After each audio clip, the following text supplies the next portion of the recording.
తెలంగాణ రైతుల్ని మోసం చేసిండ్రు, ఇచ్చిన మాట తప్పిండ్రు. 2 లక్షల రుణమాఫీ ఏదైతే చెప్పిండ్రో వాళ్ళు ఈరోజు అన్ని కండిషన్లు పెట్టి మమ అని అనిపించేటటువంటి కార్యక్రమాన్ని చేస్తున్నారు. ఈరోజు రేషన్ కార్డు ఉన్నవా, రేషన్ కార్డు ఉండాలనేటటువంటి ఒక నిబంధన పెట్టినట్టు మనం చూస్తా ఉన్నాం. అంటే ఈరోజు వాళ్ళు ఎన్నికల ముందు ఇచ్చిన హామీ ఏంది, ఇన్ని కండిషన్స్ ఈరోజు రైతు రుణమాఫీకి ఎందుకు? ఇచ్చిన హామీని నెరవేర్చుకోవడానికి ఆగస్టు 15 అన్నారు.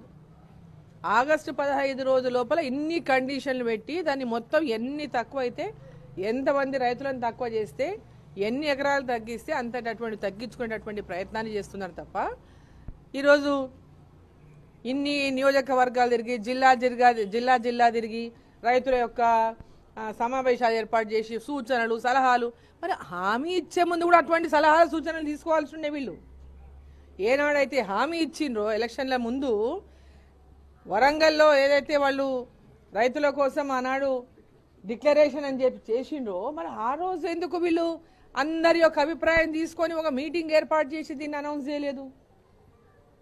డిక్లరేషన్ అని చెప్పి బ్రహ్మాండంగా డిక్లరేషన్ చేసి ఈ రోజేమో దానికి నిబంధనలు పెట్టడం లోపల వీళ్ళు 100% తెలంగాణ రైతులని రైతు రుణమాఫీ చేయకుండా మోసం చేసిండ్రు. నిబంధనల పేరిట ఈ యొక్క రైతు రుణమాఫీ పథకాన్ని తుంగలో దొక్కేటటువంటి ప్రయత్నం చేస్తున్నారు. ఇచ్చిన మాట తప్పినటువంటి పార్టీ కాంగ్రెస్ పార్టీ. ఈరోజు అసలు నిబంధనలని ఈరోజు కొత్తగా జిల్లాకు పోయి సూచనలు ఏంది, సలహాలు ఏంది, మీటింగ్లు ఏంది? ఎన్నికల ముందు ప్రతి ఒక్కరికి రుణమాఫీ వర్తిస్తుందని చెప్పి 2018 తర్వాత వర్తిస్తుందని, అంతకుముందు ఉన్నవాళ్ళు రుణమాఫీ ఉన్నవాళ్ళు అంతవరకు ఉన్నటువంటి రైతుల ఏదైతే బ్యాంకులో లోన్స్ వాటికి వర్తించదని, ఏంటి కండిషన్లు ఎందుకు? ఈరోజు ఎందుకోసం ఈ కండిషన్లు పెడుతున్నది? ఈ రాష్ట్ర ప్రభుత్వము దివాలా తీసింది, అప్పుల కూరుకుపోయింది, అబద్ధపు హామీలు ఇస్తుందనని ఆ రోజు భారతీయ జనతా పార్టీ పదే చెప్పినా ప్రజలు వీళ్ళు ఇస్తా 2 లక్షల రుణమాఫీ అనేటటువంటి మాటను నమ్మి ఓట్లేసిండు. ప్రజల్ని ఈరోజు ఓట్లు వేయించుకొని మోసం చేస్తూ ఉంది కాంగ్రెస్ పార్టీ. ఓట్లకు ముందు ఒక మాట, ఓట్లతో గెలిచిన తర్వాత ఇంకొక మాట. ఇప్పటిదాకా ఇచ్చిన ఏ ఒక్క హామీని మేము ఆర్టీసీ బస్సులో మహిళలను ఎక్కించిన, అది తప్ప ఇంకేమైనా జరిగిందా? ఆర్టీసీ బస్సుల్లో ఎక్కుతున్నటువంటి మహిళలు కూడా సంతోషంగా లేరు. ఇవాళ ఆ బస్సులు సమయానికి రావని, గంటల తరబడి వేచి చూసిన బస్సులను తగ్గించేసిందని, ఈరోజు ప్రతి ఒక్కటి రోజు ఒక సమావేశాలు, మీడియాలు, సమీక్షలు పేరిటనే సమయం అంతా కూడా గడిపేస్తున్నారు తప్ప ఇంప్లిమెంటేషన్ అనేది ఇప్పటిదాకా ఎక్కడ కూడా ప్రారంభం కాలేదు. ఏది ఇంప్లిమెంట్, ఏ పథకాన్ని వాళ్ళు ఇచ్చినా, ఏ ఒక్క హామీ 6 గ్యారంటీల్లో బస్ ఎక్కించిన మంది తప్పితే ఇప్పటిదాకా ఎక్కడ ఇండ్లు ప్రారంభం కాలేదు, ఇండ్ల నిర్మాణం ప్రారంభం కాలేదు, ఇండ్ల శాంక్షన్ ప్రారంభం కాలేదు.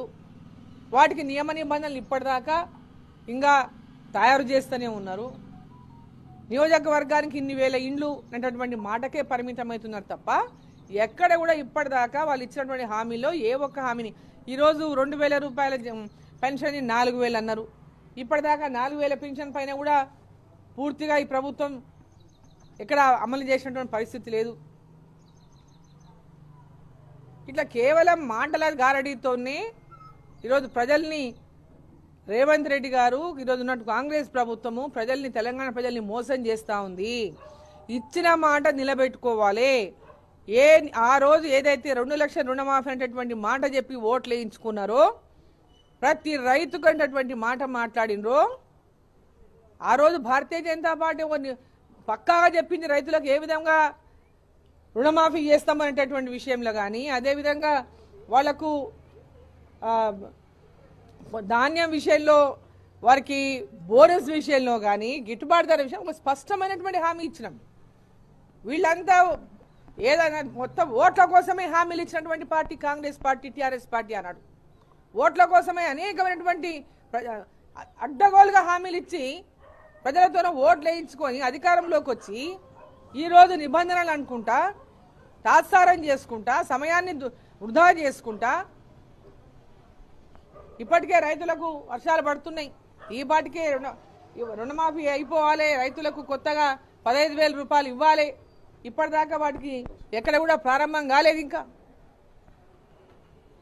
రైతుల పక్షాన మేము డిమాండ్ చేస్తా ఉన్నాం. భారతీయ జనతా పార్టీ తరఫున కాంగ్రెస్ పార్టీ ఏ విధమైనటువంటి హామీ ఎన్నికల ముందు ఇచ్చిందో నిబంధనలు లేకుండా రైతులకు అందరికీ రుణమాఫీ చేస్తామని 2 లక్షల రూపాయల రుణమాఫీ చేస్తామని చెప్పిండ్రు. రైతులందరికీ 2 లక్షల రుణమాఫీ చేయాలి ఆగస్టు 15 లోపల. అప్పుడే మీరు మాట నిలబెట్టుకున్నట్టు. మాట తప్పినటువంటి కాంగ్రెస్ ప్రభుత్వం మాట తప్పకుండా ఇచ్చిన మాట నిలబెట్టుకోవాలని చెప్పి నేను డిమాండ్ చేస్తున్నాను. ఖచ్చితంగా రైతుల పక్షాన ఈ ప్రభుత్వాన్ని నిలదీస్తాము.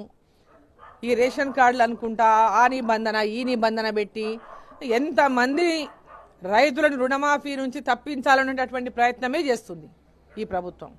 ఎంతమంది రైతులను తగ్గిస్తే అంత బడ్జెట్ వీళ్ళకి తగ్గుతుంది, ఈ భూమి అమ్మిన పైసలు దాన్ని సరిపెట్టాలనేటటువంటి ప్రయత్నం చేస్తుంది. ఏదో అప్పులు తీసుకొచ్చుకొని దాన్ని తీసుకొచ్చుకొని పథకాలకు పెట్టేసి ఏదో లోకల్ బాడీస్ లోపల ఏదో రకంగా మళ్ళీ మోసం చేసి లోకల్ బాడీస్ అని గెలుచుకునేటటువంటి ప్రయత్నం చేస్తుంది. సో ప్రజలందరినీ రైతుల పక్షాన భారతీయ జనతా పార్టీ పూర్తిగా రైతులకు అండగా ఉంటుంది. ఈ రాష్ట్ర ప్రభుత్వం కాంగ్రెస్ ప్రభుత్వం ఎన్నికలకు ముందు ఇచ్చినటువంటి మాటలన్నీ కూడా ఇచ్చిన మాట నిలబెట్టుకోవాలా. వాటిని నిబంధనల పేరిట తూట్లు పడతాను ఇంకా చూస్తే భారతీయ జనతా పార్టీ ఊరుకోదు.